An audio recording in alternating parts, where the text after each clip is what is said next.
disorders are off the charts, and you've got direct graphs of whoever takes the most vaccines in the country has the highest rates of all these problems.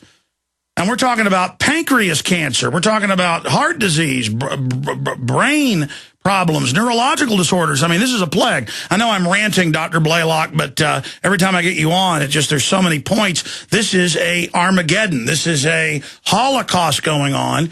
And as you said during the break we were talking, they are scared to death. This validates. Let's cover this first and then briefly get into the fluoride and heart disease situation. But, I mean, this is a big deal. This is exactly what you were just saying. Yes, it's terrifying, and the public should be terrified because this is sort of a National Socialist idea that Hitler ran his regime under, is that people are cattle. We're the elite. We're the intelligent. And you just have to do what we tell you and trust us. And if you don't trust us, we'll make you do it. Well, that was the eugenicist idea. That's how they ran eugenics program. And now, historically, we look back and we say, well, thousands of people were ruined and we were wrong. Well, that's why you don't give elitists that much power. And these people are saying, well, parents are stupid. Doctors that disagree are stupid. The researchers that disagree are stupid. And we just have to make them do it against their will. We'll take their children away and we'll give them non-vaccines. And, 10 years from now, when all of this is proven, they'll say, well, we just didn't know at the time. Well, that doesn't do 10 million, 20 million people any good because their children were destroyed. Their lives were destroyed. It cost this nation hundreds of billions of dollars in health care that they come back and say, well, we made a mistake. That's why you don't allow them to force people to do things. When I was treating patients, I didn't force them to have surgery that I thought they should have. That was their decision. I didn't force them to take medications they didn't want to take. I just told them what I knew to be the possible facts, and they figured it out. That's why we are individuals in this country, and we have freedom. We don't have elites that dictate to us that we're going to follow their plan. And that leads us into another area, as you said here 2 years ago, and they said it could never happen. It's law. We now see physicians quitting in droves, going bankrupt. They're being told what treatments they can give people. We're seeing them now saying, well, if somebody's got a low IQ and they're 10 years old, they don't get that kidney transplant, even though we've got it. We see Bill Gates saying, yeah, don't give an old lady treatment, hire 10 teachers. They're now admitting death panels. They're now admitting government control of medicine. Well, when I analyzed the Obama health care bill when it first came out, I told people every bit of this. And all the naysayers, oh, that's not what they mean. Well, now it's obvious it is what they mean. It's obvious it's in these bills. It's obvious physicians are not going to have any choice about treatment. They're going to be told what to do. If they don't do it, they're going to take their license away. And I'll tell you what's coming is a federal medical license. So they're going to take it away from states. You will get a federal medical license. If you don't do what they say, you cannot practice anywhere in the United States. Wow, it is just tyranny at Mach 10 at every level. In closing, BlaylockWellnessCenter.com, RussellBlaylockMD.com, two different sites, incredible information, invaluable. You want the real research from a real expert. These are the sites on so many issues. In closing, fluoride and its connection to heart disease and other ailments. Well, one thing they know, fluoride is highly reactive with aluminum. It forms an aluminum fluoride complex that is powerfully brain damaging and powerfully aggravates atherosclerosis. And it does so at 0.5 parts per million. That's half of what's in the water. They also put aluminum in all drinking water. So you have aluminum fluoride in your water, and we have all the people in 75% of the country drinking aluminum fluoride every day, and our research says it is a powerful brain toxin and is strongly linked to atherosclerosis. So you can look at this research yourself. It's extensive. And we wonder why we lead the world now in neurological disorders and heart disease. And you said before the break, for those that just joined us, it binds with the calcium and just clogs the arteries up. Yeah, it's highly reactive. It's producing a combination that produces intense free radical generation, lipid peroxidation, which is what causes the artery to close off and kills you in a heart attack or stroke. So we know that. And their answer is, I'm sure you've seen this in the news, put statins in the water, make 5-year-olds take statin pills, and now they're talking about lithium in the water so the troops don't commit suicide. I mean, it's like we woke up in the Twilight Zone, doctor. Well, once you legitimize putting fluoride in the water to prevent cavities, that opened it up to every drug. So now we can put tranquilizers, we can put mind-altering drugs, we can put everything into the water supply. I can't prescribe a statin drug without explaining all the complications. Well, if you put it in a water supply, how are you going to explain the complications to everybody who drinks their water? And that's another subject, what statins do to the brain. We'll have to have you back up again. BlaylockWellnessCenter.com, RussellBlaylockMD.com.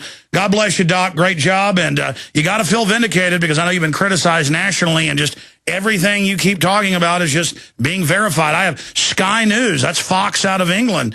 With the headline that, top scientists now recognize that the flu vaccine's actually hurting people. I mean, it's all coming out. I wonder what's going to happen to all the pushers of this who knew this, and we know from the documents, the CDC and others, when it all comes out. I mean, I think they should be held responsible. Oh, they should be in prison. I mean, they've destroyed the lives of tens of millions of people. They should pay for it with criminal penalties. I got one more question because I never asked you this. How did you start to wake up to all this stuff? Well, I was like most physicians, say 30 years ago. I believed all this stuff. I thought vaccines were safe. But I was very interested in nutrition. The more I dug into it, the more I got into the actual mechanism of disease and learned the very intimate molecular biology of disease. I discovered all these things.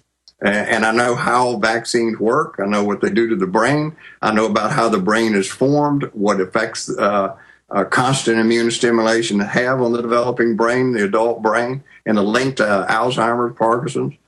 So it just opened up a lot of doors and it clarified these things. Most physicians don't know this. They don't look at this research. So this is new to them. They've never heard of it.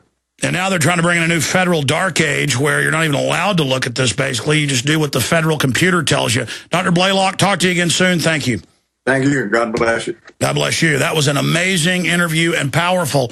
And folks, the Bible says the people perish for lack of knowledge. You need to get this information out to your son, your daughter who are about to have a child. You need to get it out to your family. You need to get it out to grandma who's drinking that city tap water. You need to get this information out to people. My total desire is not to make money, not to be famous. It's fine to have enough money to be comfortable and not have my car break down and the kids can have new shoes. But on my hierarchy of needs, that's not what's important.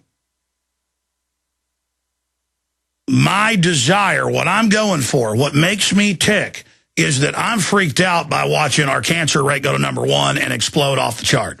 And every other degenerative type thing. I mean, we're dying. I mean, this is a Holocaust going on right now, a soft kill Holocaust. And people call me goody two-shoes or a hero. For a hero? I mean, if I knew my neighbor was about to, do something on their roof and they were going to get electrocuted, I'd tell them. I mean, it's not, folks, it's not heroic.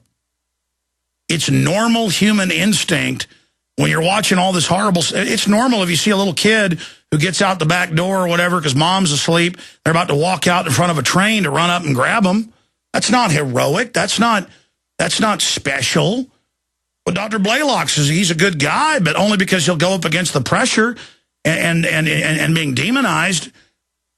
But, I mean, I wouldn't say he's a hero. I don't think he would say he's a hero. And the reason I point out that we're not heroes is it's not extraordinary to be informed. It shouldn't be. It's not extraordinary to reach out to people and warn them. It's not extraordinary to learn about science. It's interesting. People are like, oh, that's boring. The public school system makes it boring on purpose. This is on record. So you don't get the bug of creativity and inquisitiveness. It's addicting to become knowledgeable about world systems. It's addicting warning people. And then you learn you have power. You learn that the only thing that evil men and tyrants need to flourish is that good men and women do nothing. Okay, I promise. We're going right to your calls. Bam, bam, bam. On the other side, then big news blitz coming up today. Stay with us. The Congress criminals need to know you're aware of their power grab. Go to Infowars.com and PrisonPlanet.com. We've got a big link. SOPA. Battle rages. Tell Congress we will not accept censorship. American Medical Journal. Make participation in vaccine trials mandatory. I mean, yeah, California is passing laws. They'll shoot your kids up without you knowing. And you know they always pass it in California first as the beta test. Let's go to your calls in this segment, the next. And I've got to get to more of this news. It's just getting crazy. The Iranians are threatening to torpedo U.S. aircraft carriers. I mean, it is just wild how crazy this world's gotten. More European countries are melting down under the bankers. Every time they give the bankers more trillions, they're in more debt to the bankers who they gave the money to. You give the bankers money, and then you're in debt to the bankers because you bailed them out. That's what happens when banksters run your economy. You can't make up this weirdness. Greg in New York, then Ed, Michael, Greg, and Scott. Greg, you're on the air. Welcome. Hi, how are you today? Good to hear from you. Yeah, thanks for holding. Go ahead.